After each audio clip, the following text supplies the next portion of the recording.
జై శ్రీమన్నారాయణ. శ్రీమద్భగవద్గీత 14వ అధ్యాయము గుణత్రయ విభాగయోగము 3వ శ్లోకము.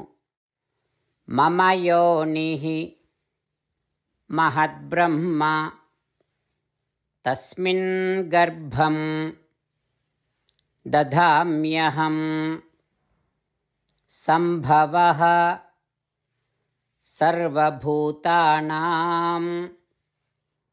తతో భవతి భారత.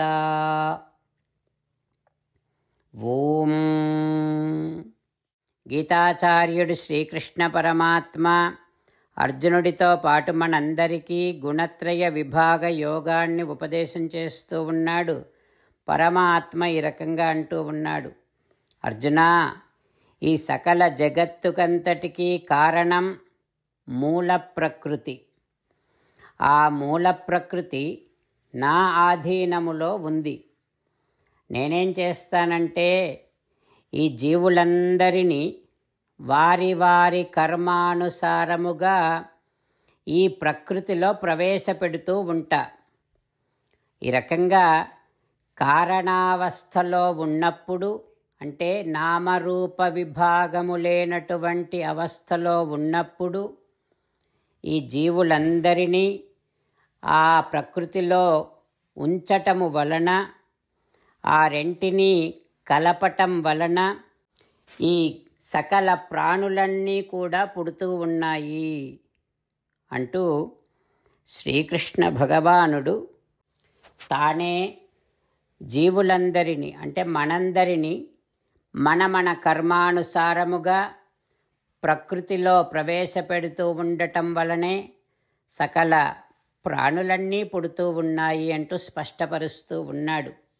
పరమాత్మ ఉపదేశాన్ని మనసారా భావన చేస్తూ మనము, అంటే జీవులమంతా ఆ పరమాత్మ ఆధీనములోనే ఉన్నటువంటి వారమని, ప్రకృతి కూడా ఆ పరమాత్మ ఆధీనములోనే ఉన్నటువంటిది అనేటటువంటి వాస్తవాన్ని గ్రహిస్తూ శ్రీమన్నారాయణుడిని పొందటమే లక్ష్యముగా పెట్టుకొని శ్రీమన్నారాయణుడిని మాత్రమే శరణు వేడుకుంటూ పరమాత్మ పలికిన పలుకులను అదేవిధంగా పలికే ప్రయత్నం చేద్దాం. మమ యోనిర్మహద్బ్రహ్మ తస్మిన్ గర్భం దధామ్యహం సంభవః సర్వభూతానాం తతో భవతి భారత.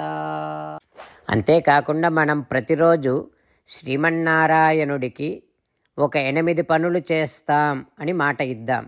ఎందుకంటే శ్రీకృష్ణ భగవానుడు 18వ అధ్యాయములో 65 నుండి 70వ శ్లోకాల ద్వారా శ్రీమద్భగవద్గీత అంతటికీ సారభూతముగా మనకు 8 పనులు చేయమని చెప్పాడు.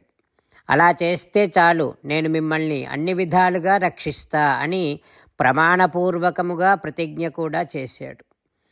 అందుకని శ్రీమద్భగవద్గీతను అంతటినీ విన్న తర్వాత అర్జునుడు కూడా చివరకు కరిష్యే వచనం తవ, కృష్ణ నువ్వు చెప్పినట్టే చేస్తా అని అన్నాడు. కనుకనే భగవానుడు అర్జునుడికి అన్ని విధాల విజయాన్ని అందించాడు. మనం కూడా ప్రతిరోజు శ్రీమన్నారాయణుడికి ఆ రకంగానే మాట ఇద్దాం. 8 పనులు చేస్తాం అని మనము మాట ఇస్తే అది అష్టాక్షరీ మహామంత్ర జపము చేసినటువంటి ఫలితాన్ని మనకు ప్రతిరోజు ఇస్తుంది. ఇట్లా మాట ఇవ్వటం కంటే గొప్ప పూజ, యజ్ఞము, తపస్సు మరొక్కటి లేనే లేదు. అందుకని నేను అంటూ ఉంటాను, మీరు మనస్సులో భావిస్తూ ఉండండి. ఈ రకంగా మనము మాట ఇస్తూ ఉంటే శ్రీకృష్ణ భగవానుడి ముఖారవిందములో కలిగేటటువంటి ఆనందాన్ని మనం ప్రతిరోజు దర్శిద్దాం, ఆస్వాదిద్దాం. జై శ్రీమన్నారాయణ.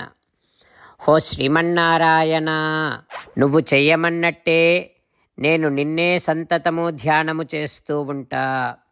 హో శ్రీమన్నారాయణ, నువ్వు చెప్పినట్టే నేను నీ భక్తుడిగానే ఉంటా.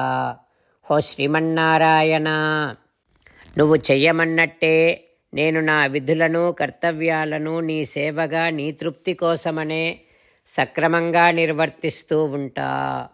ఓ శ్రీమన్నారాయణ, నువ్వు చెప్పినట్టే నేను నీవాడిని అనే మహావిశ్వాసముతో నీకే నమస్కరిస్తూ ఉంటా.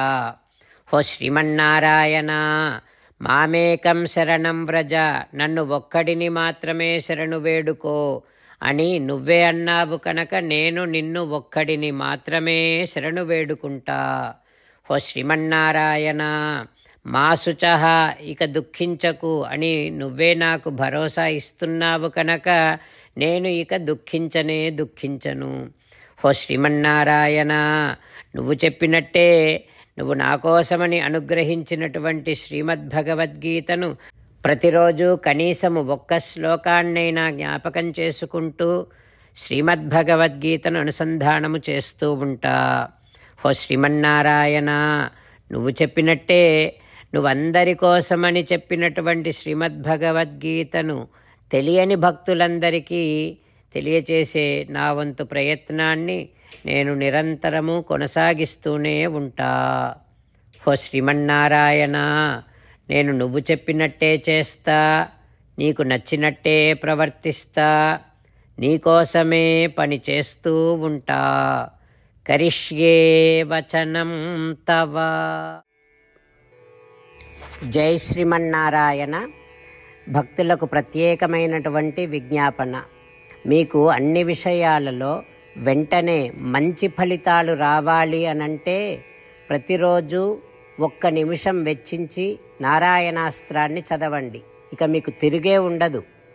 నారాయణాస్త్రాన్ని పొందడానికి మీరేం చేయాలంటే నారాయణాస్త్రం అనే వెబ్సైట్కి వెళ్ళి మీ పేరు మీ ఈమెయిల్ ఇస్తే మీ ఈమెయిల్కి నారాయణాస్త్రం PDF వస్తుంది.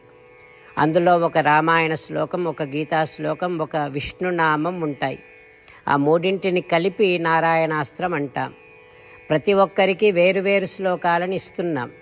ఆ రకంగా ఎవరి శ్లోకాన్ని వారు ప్రతిరోజు తప్పనిసరిగా చదవటం వలన ప్రతిరోజు ప్రతి 24,000 భక్తులతో ఒకసారి సంపూర్ణ రామాయణ పారాయణ, 33 సార్లు శ్రీమద్భగవద్గీత పారాయణ, 24 సార్లు శ్రీ విష్ణు సహస్రనామ స్తోత్ర పారాయణ జరుగుతుంది. ప్రతి ఒక్కరికి అంతటి విశేష ఫలితము ప్రతిరోజు లభిస్తుంది. అందుకని మీరు మీ కుటుంబ సభ్యులు అందరూ ఒక్కొక్కరు ఒక్కొక్క నారాయణాస్త్రాన్ని వెంటనే పొందండి. జై శ్రీమన్నారాయణ.